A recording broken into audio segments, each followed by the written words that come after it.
when we think about doing more with less, it's such a cliche, right? We hear it all the time. We think about leaning out operations, right, from an HR payroll standpoint. And I know you recently had a deal that you're working on and they wanted to mitigate headcount. Great opportunity, great win, right? So it started in our broker channel. Really what the goal was is this is a company that was on a PEO, looking to transition off of a PEO. And ultimately, they were either going to transition off of that PEO, Joe, and add headcount, or they were going to stay on the PEO, right? And our broker was able to identify our comprehensive services as that soft landing that could provide that same type of support that they were getting from a PEO, but also having them being able to transition off of that PEO and not need to make any type of hires or mitigate headcount, as you mentioned. I mean, when I think about comp services, right, it's a hybrid of a PEO. You're getting that support that you need. I want to focus in a little bit more on the My Life Advisors. 70 to 80% of the day-to-day tasks, administrative tasks, you guys were able to take off their plate.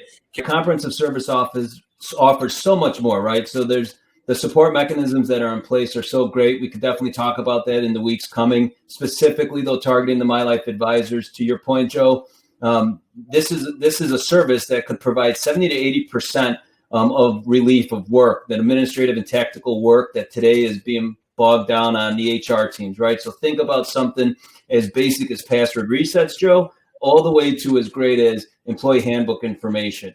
These are all things that we're able to take on from a comprehensive service standpoint.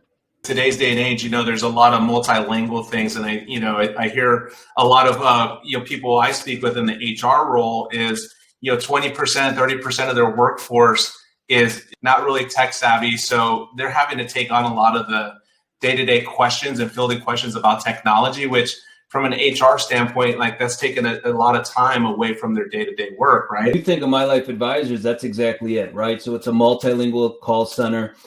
It's after-hour support. So you think about the questions that are being fielded from the folks that come in earlier or stay late. We're able to help assist with that. And then it's that online 24/7 support. So it's really, Joe, kind of that extension to that HR team where they can help field any questions, regardless of language, regardless of time and work. Broker channel received the lead, came from a broker, an insurance broker, where specifically this client, this prospect that we're talking about, they were potentially looking at mitigating headcount. They went to the broker thought about us on the comprehensive service side. We were able to get that lead submitted. Next week, though, Joe, where we can dive in and kind of talk a little bit about how those leads unfold and how that broker channel is really able to help support not just us here internally on the ADP side, but also clients as well.